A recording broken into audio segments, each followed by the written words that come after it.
Hi, everyone. I'm Vladimir Dutit. We are watching all the news happening in the United States and around the world. Check out these monitors behind me. These are feeds coming into the CBS News Broadcast Center from all of our stations and affiliates across the country. If it's happening out there, we're going to bring it to you live right here. Let us begin.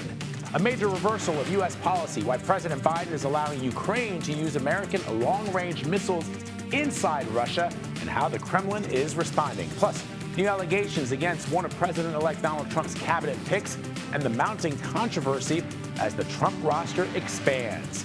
And a deadly E. coli outbreak leads to a massive recall of carrots at grocery stores across the country. What you need to know.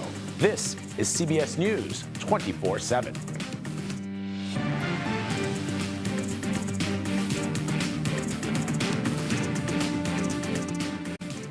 In a major policy shift, President Biden is allowing Ukraine to use U.S. supply long-range weapons to strike deep inside Russian territory.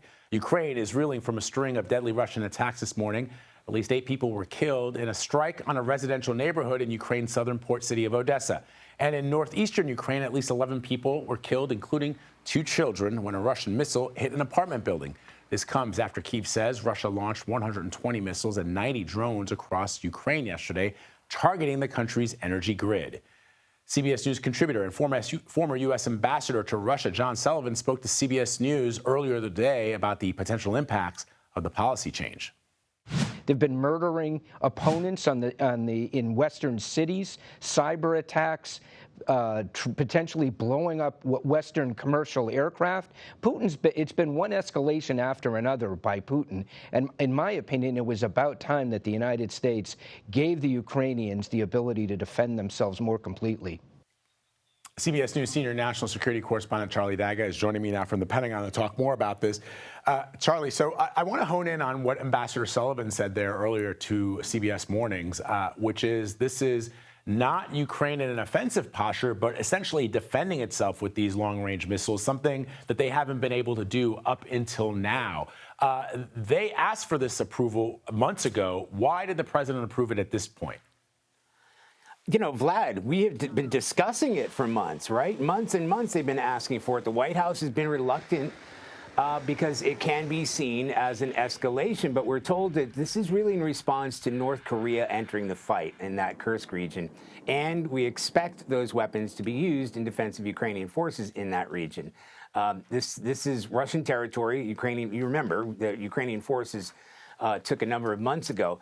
And now U.S. officials have told us there are roughly 50,000 troops massing there, including more than 10,000 North Korean troops among them, part of a massive counteroffensive to take that territory back. So these weapons, I mean, we call them long-range weapons. The ATACMS, they have a maximum range of 190 miles, which isn't, a cruise missile or ballistic missile, but they can be effective as a sort of standoff weapon because they can hit targets deep behind enemy lines, like, resupply routes, weapons storage facilities, stockpiles, logistics, which is why we're getting the sense they will be deployed in Kursk and not sort of selective targeting inside Russia away from the combat zones. And that's really where the sensitivity has been. We're told that there's no sort of limit to that. They have been used inside Ukraine for a number of months, but this is the first, they get launched from HIMARS, but this is the first time that they've been permitted to be used to target Russians on Russian territory by the United States.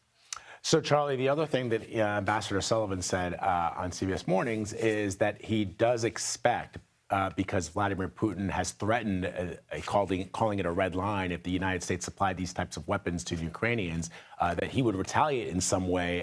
The ambassador seemed to suggest that whatever that retaliation might look like could be absorbed by the United States and NATO allies. But is that something, I mean, Vladimir Putin, you know that if he said something, he's definitely got to carry out whatever his threats are, or else he looks weak. So what could that potentially look like?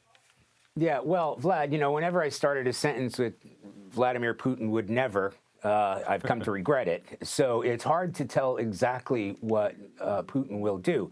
But as Ambassador Sullivan said, and as we're discussing now, he can't be seen to be doing nothing. There has been talk about, supplying his own allies, say Belarus, which would put NATO territory within reach. There's also been cooperation with the Houthis. We don't believe that's in terms of actually supplying the Houthis with weapons, but as we're all aware, the Houthis have been attacking or trying to attack U.S. ships and commercial ships, and there is a level of coordination going on between Russia and the Houthis. You know, there's involvement in Iran, et cetera, et cetera. In terms of the battlefield itself, you know, if these weapons are to be used the way the people in this building would like them to be used, i.e. in a combat situation, specifically targeting, you know, troops, equipment, artillery, etc., they can be effective in pushing forces back, in this case, Russian and North Korean forces back. But if they start using these weapons, which is being discouraged, in terms of longer range attacks inside Russia, then that would be seen as an escalation and a necessary provocation. They have been used, by the way, in Crimea, which is currently held by Russia, but as far as they're concerned here and as far as Ukrainians are concerned, that is Ukrainian territory, not Russian territory. All right, Charlie D'Agata, all eyes on Ukraine and Russia. We appreciate your reporting, as always, from the Pentagon, Charlie. Thank you. Thanks, Larry. All right, let's bring in CBS News White House reporter Willie James, who's joining me now to talk more about this. So Willie James, the President of the United States is at this G20 summit in Brazil, which is where you are. What is the administration saying about why this now? Hey there, Vlad. Good to be with you from Rio de Janeiro, Brazil. Well, the president and the administration here and those traveling with him are saying very little, perhaps, as Charlie mentioned, because of the delicate situation here. They don't want this to be seen as an escalation. But I'll note that Deputy National Security spokesperson, or advisor, I should say, John Feiner, he mentioned that Russia has really changed the game here with those North Korean troops being on the battlefront. That is perhaps part of the reason why the White House is responding in this way. The president just gave remarks here at the first opening session at the G20 summit, and he talked about that everyone should support Ukraine's sovereignty, not mentioning the change in policy, the drastic change in policy that his administration is supporting.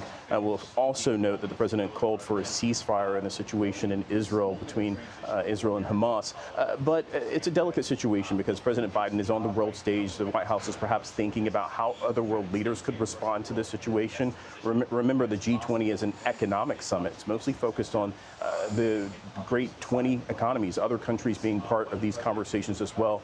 Not all of these countries agree. Russia is also a part of the G20, although Vladimir Putin is not here in Rio. He did send his foreign minister, Sergei Lavrov, here to be a part of these meetings. But President Biden, perhaps behind the scenes, maybe world leaders are pressing him or taking questions. We don't yet know if that is a topic of conversation, but certainly something that's in the air here in Rio. Willie James, let me ask you about something else. The president became the first U.S. sitting president to visit the Amazon. What was his parting message about the environment and climate change? Yeah, this has been part of President Biden's legacy. Remember, it was the Inflation Reduction Act, the largest investment in climate energy, or fighting climate change, I should say, and also clean energy within the United States. He talked about how he has set up for the next administration something that might be hard to walk back. Perhaps those tax credits millions of Americans are able to get a hold of. That's certainly something that the Biden administration wants to see continue. That President-elect Trump has made it clear that he's not necessarily a fan of clean energy policies and tax credits.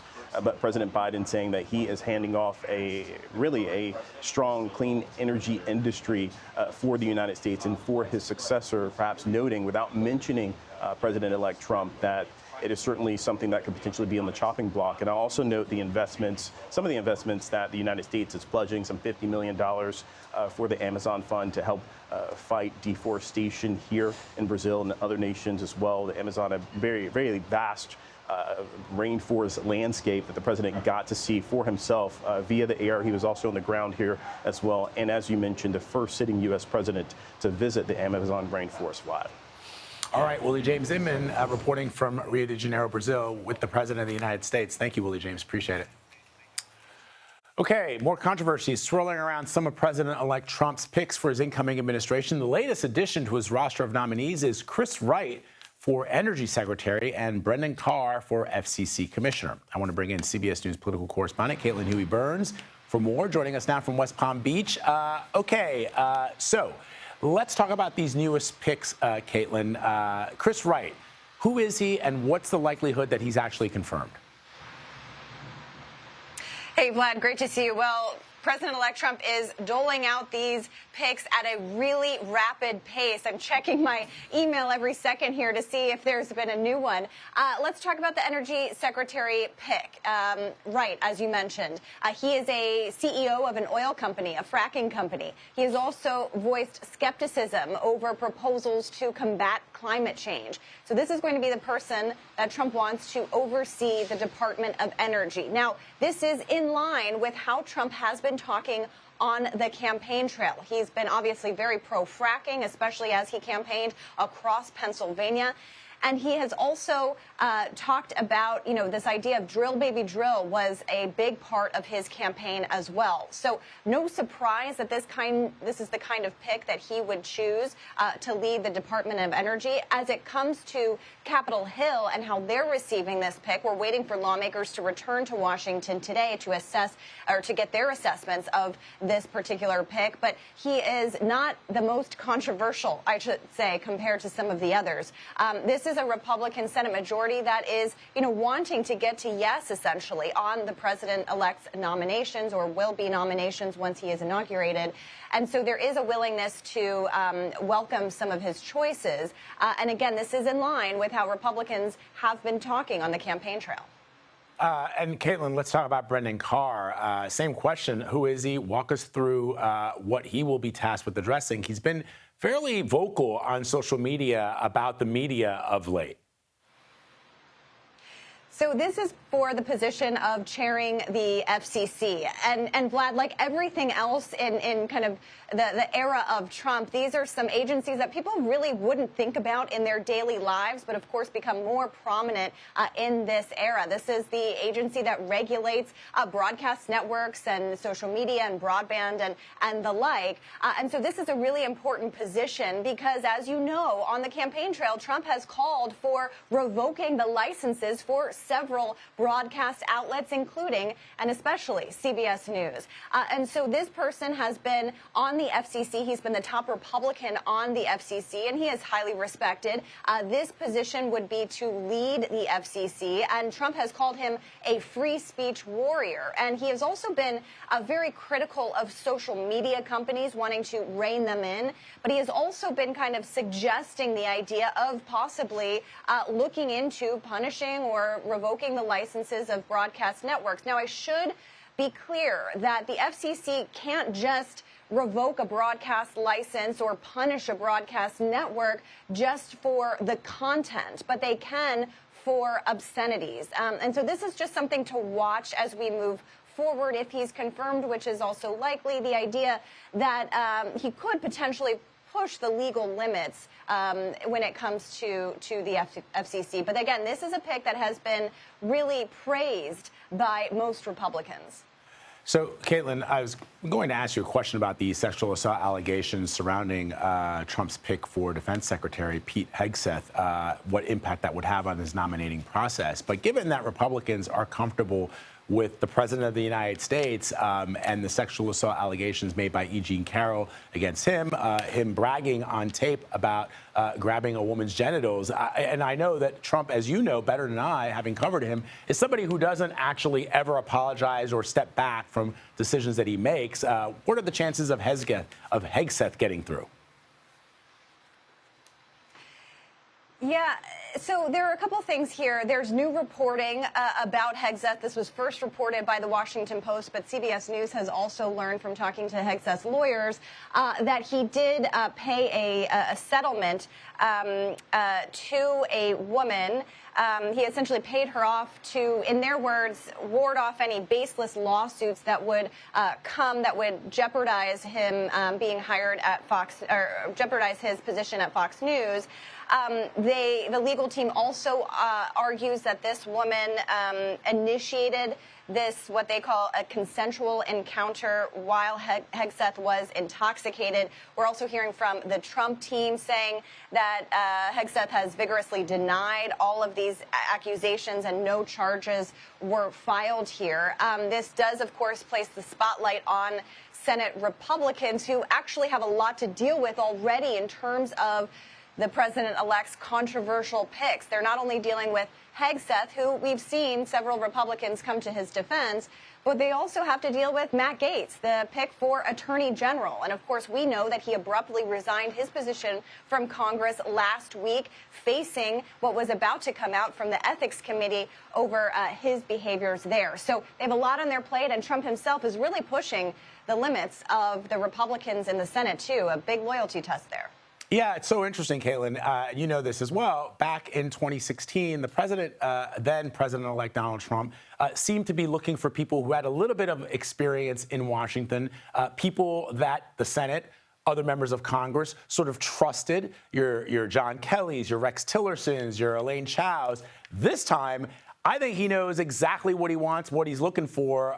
And as you have and others have pointed out, he's making these appointments at a much faster rate than he did back in 2016, where it took a couple of months for those announcements to come out. So, yeah, keep checking your phone, because I know there's probably going to be at least 2 or 3 within the next couple of hours.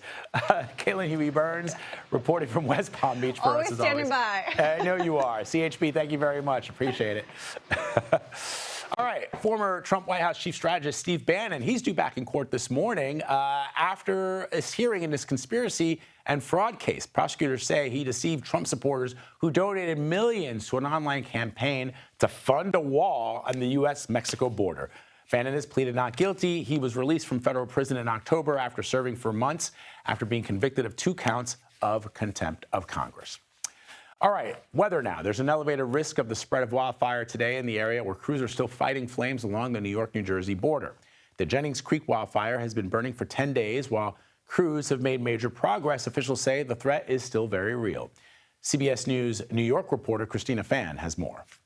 Good morning. Firefighters say it's possible to see a lot of smoke hovering over the valley today and not to be alarmed. This is all part of their back-burning operation to rebuild that containment line that the flames were able to jump across over the weekend. In order to get all of this work done, more than 160 families remain under a voluntary evacuation this morning. School in Greenwood Lake has also been canceled as a result. The Jennings Creek wildfire has now burned for 11 straight days, primarily inside Sterling Forest State Park. But Saturday evening, gusty winds blew the flames northwest, causing the fire to escape that containment line. Out of an abundance of caution, Edgemere and Wattawa Park residents were asked to voluntarily leave. Fortunately, though, burnout operations have been successful so far, and all structures do remain safe. The fire remains at 88% containment this morning and has burned more than 5,300 acres so far. Reporting from Monroe, Orange County in New York, Christina Fan, CBS News, New York. Thanks, Christina. Let's bring in CBS News Philadelphia meteorologist Grant Gilmore with the first look at the national forecast. Hi, Grant. Hey, good morning, Vlad. Happy Monday. Happy morning, Monday morning to you guys at home. Let's talk about the dry conditions that are in the Northeast, but really I'm going to talk about the rain that's going to help those dry conditions and those fire conditions, currently producing severe weather across the Plain States. In fact, southwestern Oklahoma had a report of at least 3 tornadoes touched down earlier on this morning. We have some ongoing severe thunderstorm warnings in the Dallas area. Big picture, this is a huge system that's going to continue to bring the threat to severe weather across the central and southern United States. 35 million people underneath that threat for flooding, hail, damaging winds, and maybe even a few more tornadoes as we head through the afternoon. Like I mentioned, that huge complex of storms is going to be moving east. That will bring relief to what is now dry conditions along the eastern seaboard all the way down into Florida. Meanwhile, we are prepping for a massive atmospheric river event, already getting snow in the northern Rockies, also rain along the Pacific Northwest. Let's talk about this atmospheric river, Vlad, here in just a little bit, because this will bring nearly a foot of rainfall to some places. More on that in just a bit. Oh, boy. All right, Grant, thank you very much. The trial continues for the man accused of murdering 22-year-old nursing student Laken Riley. The very latest from the courtroom coming up next. You're streaming CBS News 24/7.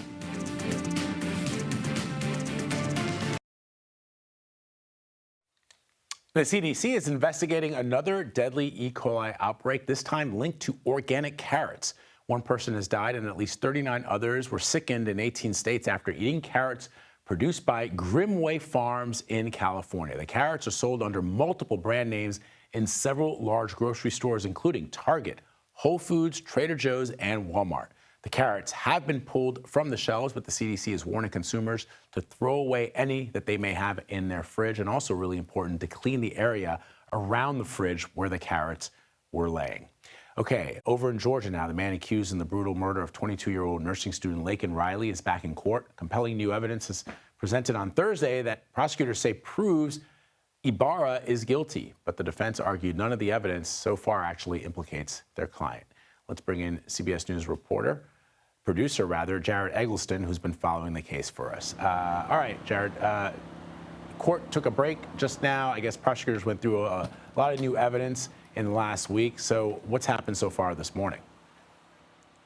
Vlad, good morning. This morning, we're hearing a lot of evidence about the search for the suspect. On Friday, we heard a lot from the roommates and the officers that first responded to the murder scene. Now we're hearing more about authorities' search for just who exactly did this. We're seeing body camera footage this morning of an apartment where Jose Ibarra lived with several of his family members. We're seeing police kind of talking to Ibarra and some of his brothers in the lead up to the investigation. And we're also hearing about some first interrogations that authorities did with Jose Ibarra. We're hearing they asked him about some scratches and some injuries that he had had. The officer saying that it looked like a fingernail scratch was on Ibarra's arm.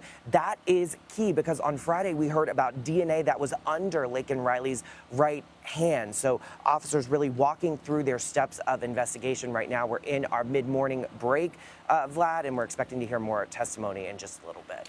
All right, Jared, thank you very much. We'll check in with you a little bit later. Appreciate it. Sean Diddy Combs is allegedly attempting to obstruct justice from inside a New York City jail, what prosecutors are saying he's doing. That's coming up next. You're streaming CBS News 24/7.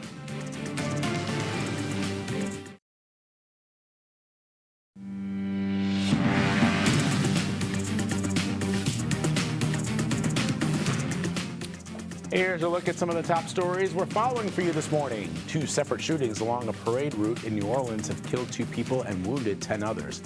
In the first shooting yesterday, 9 people were taken to hospitals in unknown condition. About 45 minutes later, 2 people were killed and another person was injured in a shooting about a half a mile away. There is no word yet if the incidents are related and no arrests have been made. The Justice Department launched a civil rights investigation into the deadly police shooting of Sonia Massey. The 36-year-old black woman was killed in her Springfield, Illinois home back in July. Deputies responded to her 911 call reporting a possible prowler. She was shot 3 times during a confrontation with a white deputy. His name, Sean Grayson.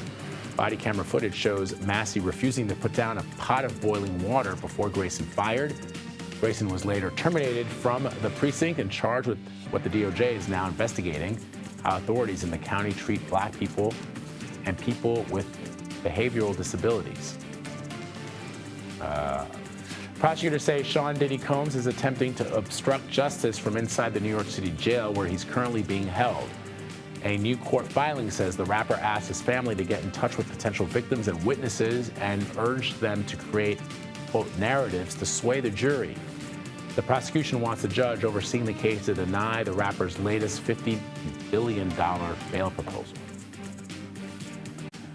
Now to our top story. In a major policy shift, President Biden is allowing Ukraine to use supplied long-range weapons to strike deep inside Russian territory. Our partners at the BBC are on the ground in Kyiv. Let's dip into some of their coverage. Time here on BBC News. Your reaction to what we've heard from the American president in the last 24 hours, this change of decision on how missiles can be used. Your thoughts on that? Thank you so much for invitation. And first of all, of course, we appreciate all the support which we have got from our friends and alliance. But that permission, missiles are not the silver bullet against our common enemies. Because you see today that unfortunately missiles attack to Odessa, to Sumy, killed dozens of Ukrainians and wounded also a lot of people today. And sorry, phone calls to Putin will not help. He responded brutally and bloodily. First, massive strikes against energy, and that is why, sorry, that my connection was not very good, because we have this energy problems, and that is why we have with the cell phones, also mobile connection, some problems. That is why yesterday missiles hit residential sector in Sumy. Today also building where now it's more than 10 people have been killed, including children. Yes. That is why it's half measures and half permissions will not help. What do you mean by half measures and half permissions? I mean that we need a strategy altogether to stand, and the strategy is to defeat Putin. And that is why air shield above Ukraine, more weaponry, more trainings for our military guys, more ammunition, more sanctions, more secondary sanctions against Russia. And that is why I think that we have to be, and our friends, more decisive, more to have more leadership, and be creative, be brave, do not exclude anything, and do not postpone. Unfortunately, we still have a lack of ammunition and missiles and mines and drones, and because Russian army really, they on strategic level, they put their military industry together with Iran, together with North Korea, together with China, and unfortunately, still a lot of European enterprises are supplying some chips also to the military machine and of how Russian important Federation. those decisions. All right, you've been following along with our partners at the BBC. They are on the ground in Kyiv. The news, of course, this morning that the president of the United States has allowed Ukraine to strike Russia with some long-range U.S.-supplied missiles. Obviously, we'll keep an eye on that story and the BBC coverage and bring you updates as warranted. Meanwhile, we're going to turn to the Middle East now, where an Israeli airstrike over Gaza City this morning is reported to have killed at least 7 people. That's according to local medics. This, as the head of the UN's Palestinian Refugee Agency, has again urged countries to resist an Israeli ban on the organization, saying there is no alternative to the group's services in Gaza. Meanwhile, to the north, Israel's offensive against Hezbollah in Lebanon continues with a strike over Beirut that killed the militant group's media relations chief yesterday. So joining us for more on this is CBS News senior foreign correspondent Elizabeth Palmer. Liz, good to see you. The violence in Lebanon hasn't yet stopped, but are Hezbollah and Israel any closer to achieving any kind of cessation in hostilities? A ceasefire deal has been in the works now for a couple of weeks, getting closer. Just last week, the Iranian envoy, Ali Larijani, was in Beirut, which indicates that Iran, the big power on Hezbollah's side, is involved. And tomorrow, the American envoy, Amos Hochstein, is also due in Beirut, say Lebanese media, although Washington hasn't confirmed. But it does appear that there is a solid draft on the table, and the sticking point now is who gets to police it. So the draft is essentially very much what both parties had signed on to back in 2006, which has Hezbollah withdrawing about 20 miles north of the Israeli border and staying there with a sort of a buffer zone in between. The question now is who keeps an eye on both parties. The Lebanese say they want their army to do it, and they are resisting efforts to have some sort of international oversight. But it looks like it's close and getting closer, which will be a relief for everyone. Indeed. Also, Liz, the Pope has called for an investigation into allegations of genocide in Gaza in that conflict. What more can you tell us about that?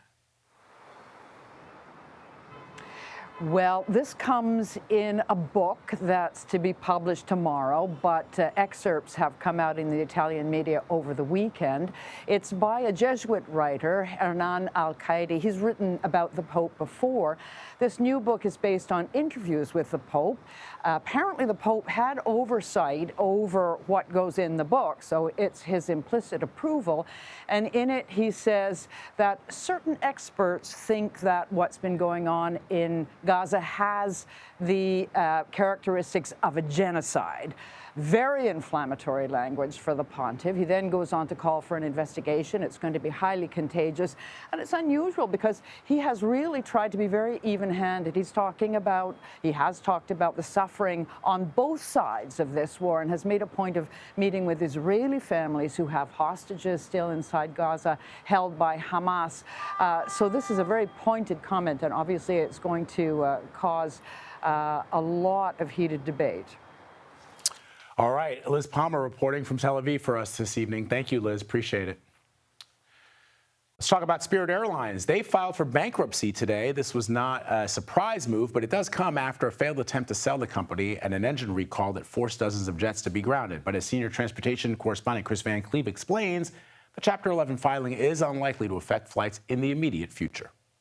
Spirit Airlines, known as an ultra-low-cost carrier, cheap fares and then fees for basically anything else, has filed for Chapter 11 bankruptcy. This is a restructuring, so the airline is still operating today, but it is in a situation where it has been stung by a series of quarterly losses and a failed merger with JetBlue, as well as an engine issue that's grounded many of its newer aircraft, and really a change in consumer behavior coming out of the pandemic that favored experiences over a bare-bones, low-fare flight travel experience. Now, for flyers, what they need to know, Spirit is operating as normal today. The bankruptcy is not impacting its flights. You can still book travel there.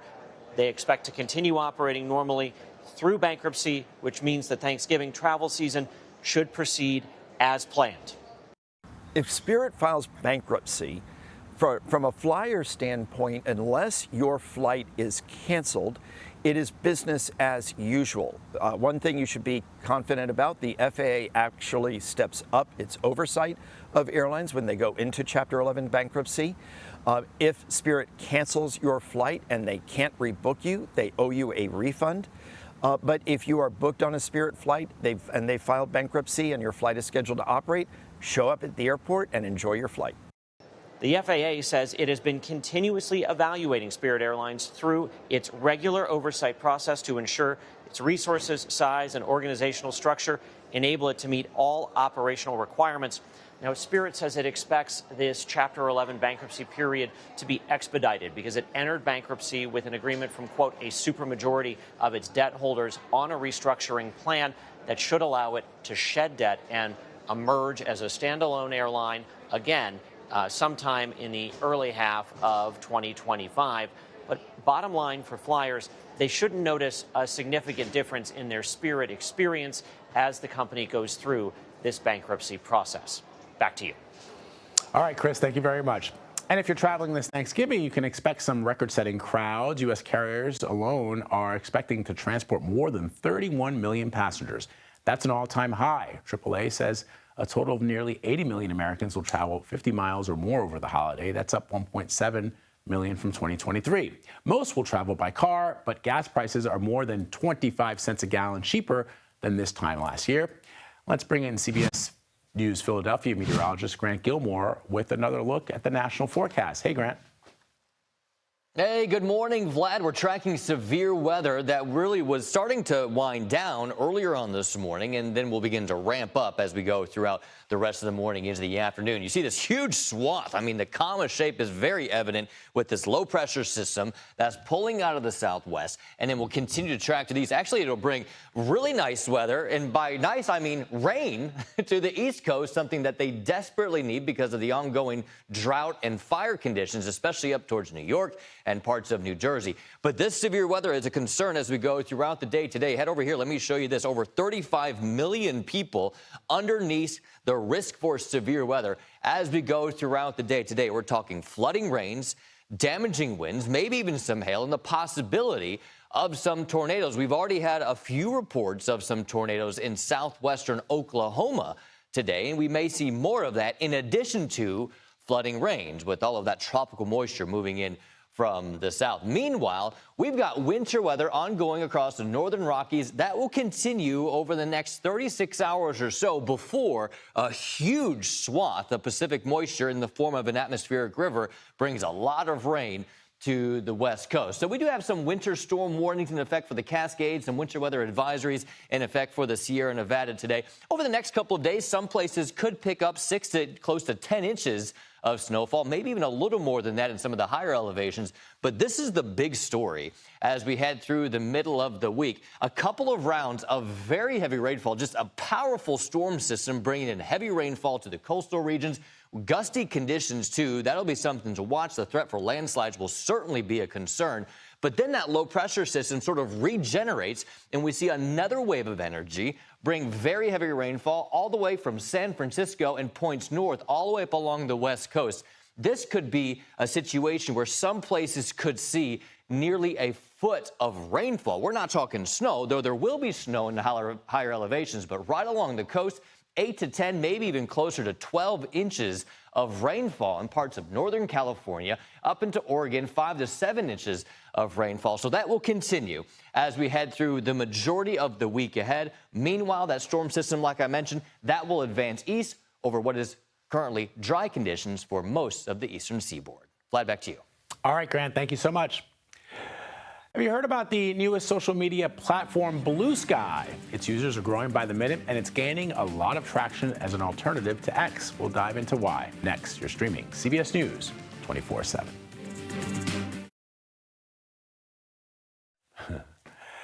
New York Governor Kathy Hochul's revised plan for congestion pricing in New York City is up for a key vote today with the state's transit authority. A total of $9 rather to enter Manhattan below 60th Street is expected to pass. The MTA hopes to raise $15 billion through the program, which would allow upgrades on the New York City transit system, including adding the 2nd Avenue subway line. Everybody's been waiting. Bring out that subway line, 2nd Avenue. It's been years. What hasn't been around for a long time is Blue Sky, the social media platform, which is gaining users in recent weeks as an alternative to X. On Thursday, the platform reported more than 1 million users had signed up in a single day. The platform CEO says the site is growing by 10,000 users every 10 to 15 minutes and has more than 18 million users right now. I want to bring in Jay Peters for more. He's a news editor at Verge, and he joins me now to discuss. So, Jay, on Thursday, it's so funny. On Thursday, that's when I opened up my Blue Sky account. And what I've noticed about Blue Sky is how just it feels very reminiscent of Twitter circa 2012. Is that what is playing into a lot of people's decisions to sign up for Blue Sky? Yeah, it really feels reminiscent of a former era of Twitter when it wasn't owned by Elon Musk, who changed the name of the platform to X. It looks and functions a lot like Twitter, but it doesn't have, maybe Elon puts a little bit of his thumb on the scale, it seems like sometime, on what you see on X. And Blue Sky feels much more open and has a really exciting energy right now. So the question, of course, when I referenced the fact that it reminded me of Twitter back in 2012, I recall in my early days as a foreign correspondent that I was actually using Twitter as a potential news source. In other words, I would see something trending. This is when I was a foreign correspondent based in West Africa. I'd see something trending, and then I would try to actually report it out based on what I'd seen trending, either from reporters on the ground in a particular area or potentially sources that were putting statements out on social media, in this case, Twitter. Can we do that now with Blue Sky? Does it have the sort of same, is it the same tool that we used back in those days? I would say it's getting there. I think there's a lot of organizations or people who are still on X and maybe posting there first. But what I've noticed, especially over the past several weeks, is that a lot more organizations and people, they're joining Blue Sky, they're posting news on Blue Sky, and you can definitely use it much more as like a real-time resource for news and information. And it has DMs now, and so you can just DM people if you have any questions or want to go do a little bit more reporting after that. So I'm also on Threads, Ajay, and that's a much bigger platform. It's another alternative to X, but I don't know. I'm trying to figure out what the differences are. It seems like Blue Sky is getting more traction. Certainly more people are talking about it than they were about Threads, but what would differentiate the two? So Threads, owned by Meta, I'd say the big difference is that they push you towards an algorithmic feed that you see every time you open the app. You can switch back and forth to look at folks you follow in reverse chronological, but the app always kind of edges you back towards this For You feed that they call it. And it just gives kind of a different perspective on what you're seeing when you open the app. You have a less of an idea of what you're going to be shown. But Blue Sky can default to that reverse chronological feed of folks that you follow. There's a ton of ways you can customize your feeds as well. So I think you have a lot more options, and I think users just seem to be quite a bit more happy with the type of control that they have on Blue Sky. And so is any of these alternatives to X, is it making a dent in the users who are currently using X to put out content? In other words, I saw a tweet, that's what they're still calling them, from Linda Yaccarino, who's the CEO of X, saying that they had more users on election day than they'd ever had in their history. But so is it at all bringing the numbers down for X? I think we'll have to wait and see what the long-term change might be. X has had a lot of pull. I mean, I've personally been surprised. I thought more folks would not be on it after Elon Musk took over 2 years ago, but it's still a really valuable resource for news and information. We'll see if this push to Blue Sky encourages more people to stay off X over the long term. It's definitely a question. We'll have to wait and see what happens. Yeah. All right. I did, Jay, just to do a little test with Blue Sky and X during the Mike Tyson-Jake Paul fight. I saw something trending on X, which was Mike Tyson's butt, because he did that video where he walked off and you could see his butt. And I was like, what's that? And I immediately went to Blue Sky, and it popped up in Blue Sky and X. So the news is still there.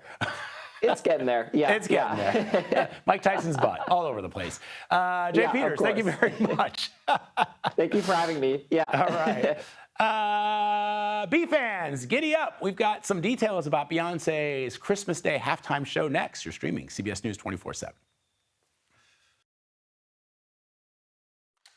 Local police and the FBI say break-ins reported at the homes of 4 high-profile pro athletes all have striking similarities. The latest victim is Milwaukee Bucks star Bobby Portis. He posted surveillance video that he says shows 2 men breaking into his Wisconsin home this month while he was playing in a game. This follows the burglaries at the homes of Kansas City Chiefs quarterback Patrick Mahomes and tight end Travis Kelce last month. And back in September, there was a similar break-in in the home of Minnesota Timberwolves guard Mike Conley. All right, Beyonce coming home for the holidays. The Houston native will perform in her hometown at the halftime NFL show during the Ravens-Texas game happening on Christmas Day. The game will stream on Netflix. The service didn't provide many other details except to tease that Beyonce may bring along some special guests featured on her Cowboy Carter album. So maybe Shabuzi? Shabuzi? Yeah, there we go. All right, Jaleel. I knew you'd get a little yeah in there. All right. Excited for that. Let's bring in CBS News Philadelphia meteorologist Grant Gilmore with the last look at the national forecast. Shabuzi, Grant. It kind of has to be, right? Kind of has feels to like be. it. Maybe. Tipsy. We'll see. I guess we'll tune in, right? We'll see. All right, guys, let's talk about the forecast. Got some severe weather going on across the central and southern U.S. today. 35 million people just need to be on guard for the threat for severe weather. We're really talking everything from flooding rains, hail, damaging winds, and maybe even some tornadoes. There's been some tornadoes in southwestern Oklahoma already early this morning. That storm system will advance east to bring some much-needed rainfall to the mid-Atlantic and northeast. So we've got that storm system. Nice weather across the mid-Atlantic today. A little breezy up into the northeast, up towards New York. But the Pacific coast, all right, big atmospheric river event that's going to take us through the majority of the week, Vlad. We'll be tracking that tomorrow and through the rest of the week. Back to you for now, though. All right, Grant, thank you very, very much. I can see your screen glitching there. The machines will not save us, but that does it for me. Stay right where you are. After the break, Elizabeth Cook is live from San Francisco with all the breaking news from coast to coast. This is CBS News 24/7.